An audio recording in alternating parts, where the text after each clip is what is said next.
Welcome with myself, Nafisa Dangon. We're coming to you live from Gallagher, right here at the Rock. It's all happening. There were issues this morning where the boards were down. They're back up and running again.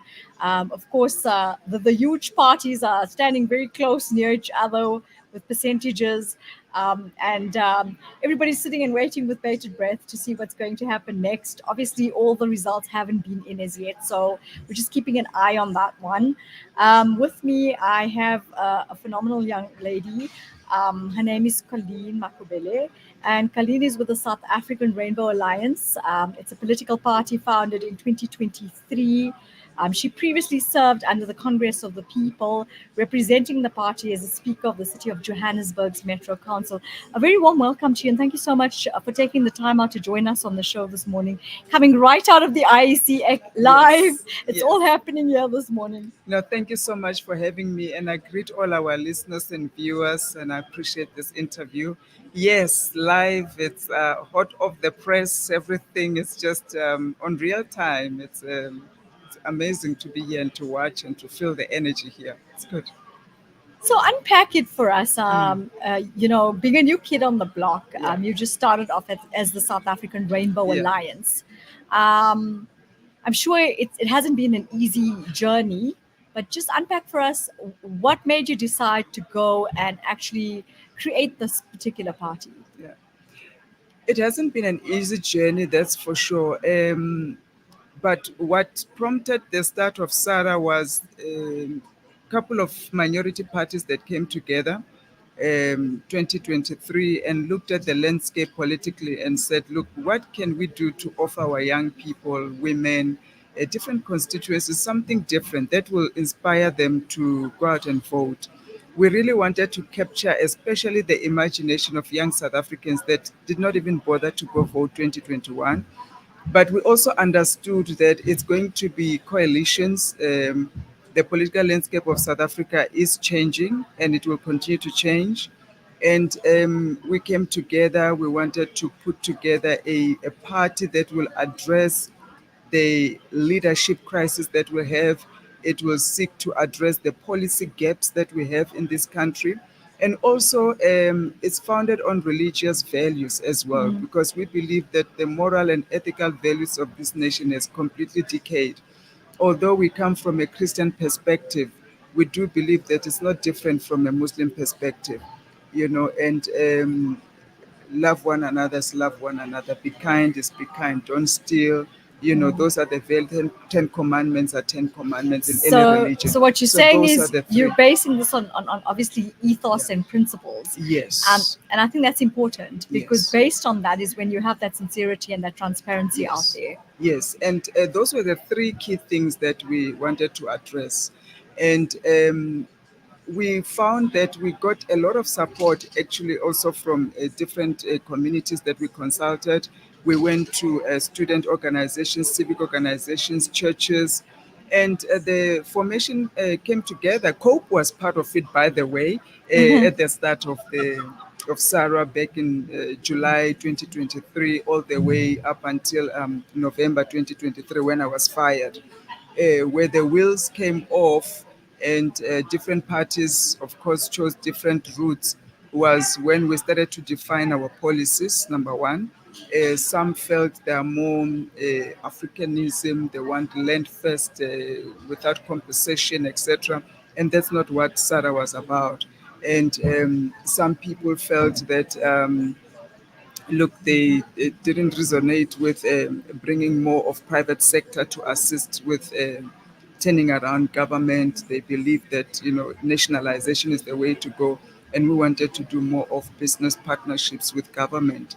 And Interesting that you bring that up, and I'm going to interrupt there, is because I've been asking the question, and if you look at the general consensus with all the parties as such, everybody's speaking about they're going to do this and they're going to do that, but nobody's saying how they're going to do it. And I think that's important. It's to be able to make the citizens out there of South Africa understand the value that you're going to bring to the table. Certainly. By how you're going to do it. And I think everybody's been asking that question. It's been a general consensus because many parties have said that these are the things they're going to do, but they haven't pinned out the type of solution that they're going to come up with.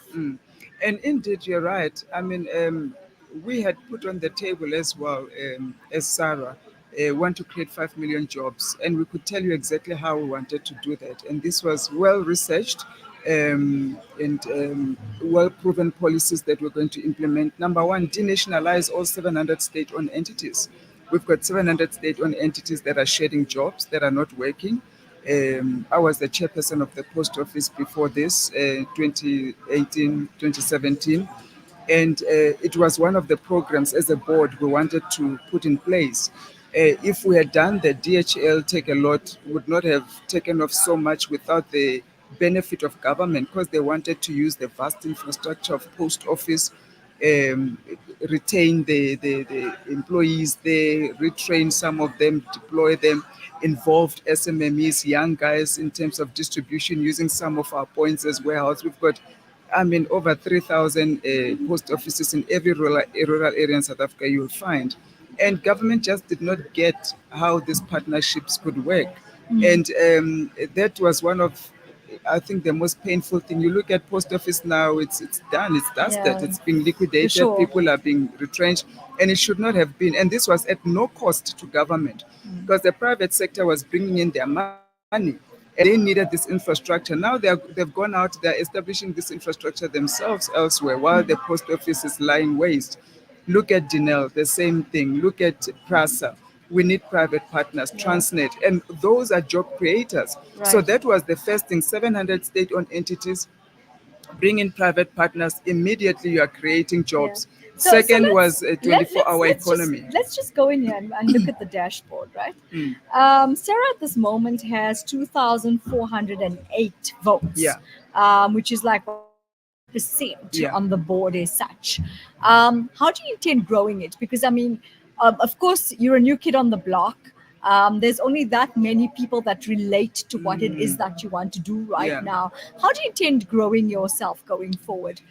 Look, we've seen that number, and we're still reconciling with that number ourselves, because from what we have done on the ground, we had rallies that attracted, we filled in halls, we filled in a stadium.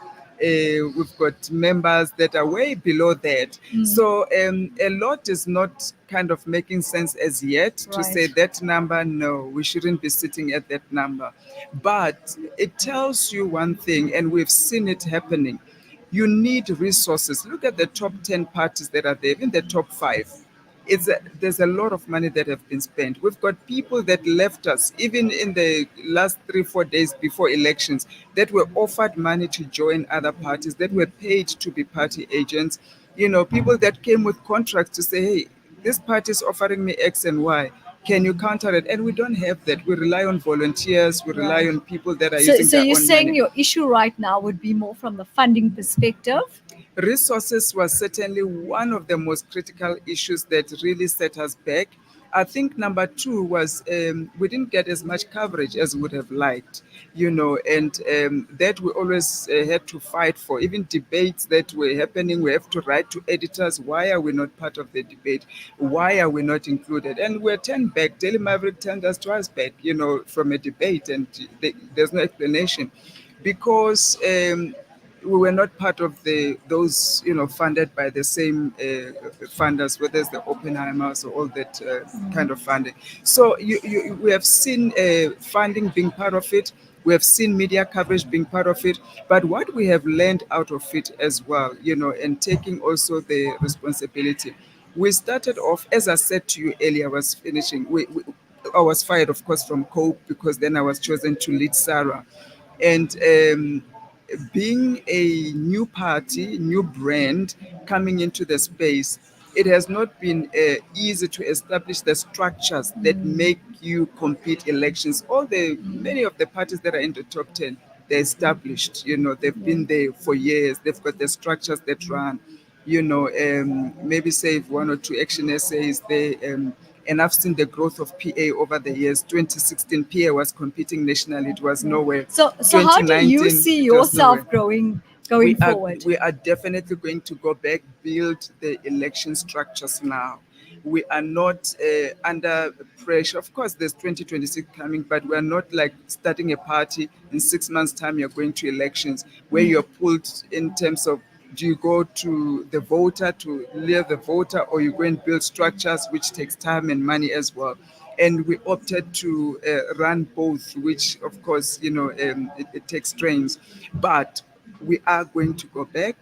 We are going to build the ward structures. We're going to build our branches. We're going to now strengthen our constituency. That's one thing that what this has taught us is the South African politics are more tribal, uh, race-based, and constituency and populist. You look at the MK, how it has started. That's an example of a populist. And the same way that COPE had started. You come in, you sweep the whole thing out, but then can you sustain it will be the question. But anyway, we hope that they can. But they've done that because they figure the former president is popular, he can command it. He's a charming man, he's Yeah. lovable. You meet him, you fall in love with him. That's just a gift that God has given him. But you look at most of those parties, male dominated. There's no woman leader that has emerged really strong. You look at those parties, older leaders, so it tells you where the South African voter is.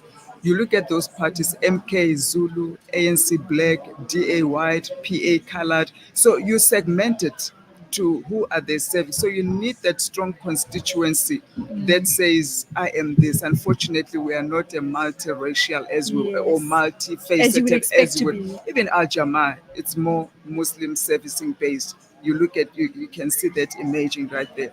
So those are the patterns that we're studying now very closely, so that we are able to reposition Sarah.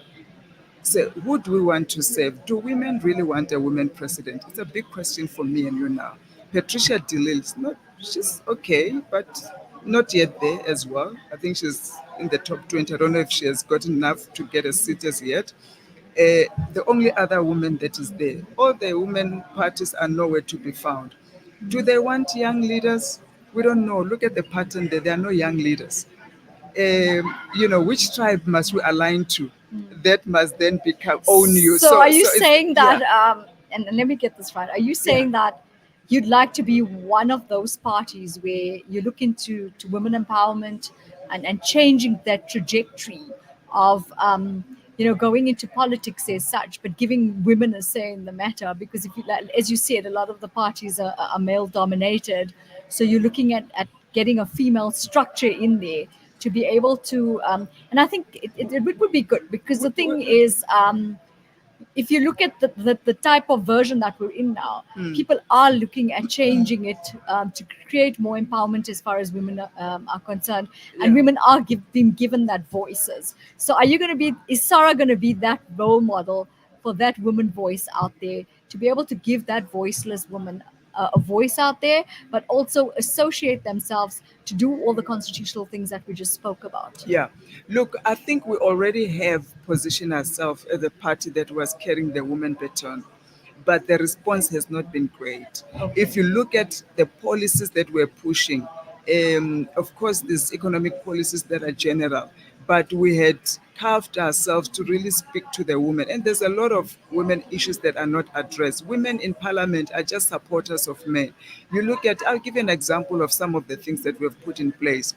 There's 3 million plus women who are caregivers in this country today. They can't work, they're eligible to work, they want to. And we've spoken to, some of them, not the whole 3 million, but, research tells us that they want to work, they can't, they're looking after, maybe it's a disabled child or an elderly person or spouse or whatever, but for some reason they have to be caregivers at home.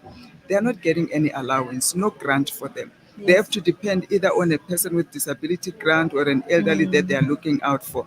So those are the things that any woman should have known, and push those things. And they were appreciative of that. You look at the unemployment rate, you know that if it's, as an example, we know that the unemployment rate is now reaching up to almost 45 to 50%. Out of that, over 50% is women that are unemployed. Women are not even given sanitary pads every month. You go to any public toilet, you're going to find a condom. Condom is a choice, right? Women are going on their menstrual cycle every month. They have to beg and borrow, and some of them sleep with men just to get money to be able to help themselves. Young girls have been complaining about that. We have been a voice for that. Look at some of the bills that are being put in the Bella bill, right, where women are flabbergasted with it. Girl of 12-year-old that can have an abortion without parental consent. What is that morally and even just for the body of that young girl? Because men know what they do with their children at school. So they want to hide it. By the time this young girl is 20 years old, what is she going to be looking like? What is the destiny that she's going to be carrying? What kind of a body will she have that she can have just an abortion? So there are certain things that women we've managed to crack what women are looking for, and we had the women's commission as well, and things like you've just said. When I was fired, it was injustice for me. You know, there was nowhere I could go. It was Yeah. done. Lindiwe Sisulu, when she ran for presidency, removed, fired from a position. She can't take it anywhere. You look at Mam Riali Dwaba from Safa, who ran for presidency with Danny Jordan. Now she's persona non grata in soccer, removed, nowhere she can go, her career's finished. She spent her whole life in there. We've been supporting her. So So I a get lot of what you're women saying. are So where to from here? Because as we're saying, we're hoping that you at least get a seat. yeah. But where do you see yourself going post elections, and Look, what was your thought before that about this whole election process? Look, we had a plan to get at least 10 seats. And I mean, the way things are looking, if we get a seat, it will be a blessing from God. I know there's still about 40 plus to be counted, and Gauteng is still there, but we are way below what we thought would be at this stage, right? So, what we are going to do now is just to go back and rebuild, start at local government 2026. From there, we're going to build for 2029. But we're going to need support. We're going to need funder confidence on us. We're going to have a constituency. That's what I was trying to define. We have to go back and reposition ourselves in terms of constituency. We may want to support women, there's need for women, but are women ready to support somebody who's speaking for them at this level? It's still a question I mark get for you. us, yes. All right. You But know. I just want to say thank you so much for taking the time out to join us today. And Yes. just, we always say every single party has an integral role in peace, Yes. in playing a part of our democracy. Yes. And I think Sarah also, will fall Yes. into that spec at some point in time. Yeah. You are the new kid on the block, so we Yes. have to give you some Yes. time to actually build yourself. Thank But you. we're wishing you all the best going forward, and I really want to appreciate the fact that you've taken the time out to give us this interview, to be able to understand your Yeah. party and what it's about. Thank you so much. I Thank you so appreciate it. I much. appreciate the time. Thank you to all the listeners and You viewers do again. take care. Thank you. That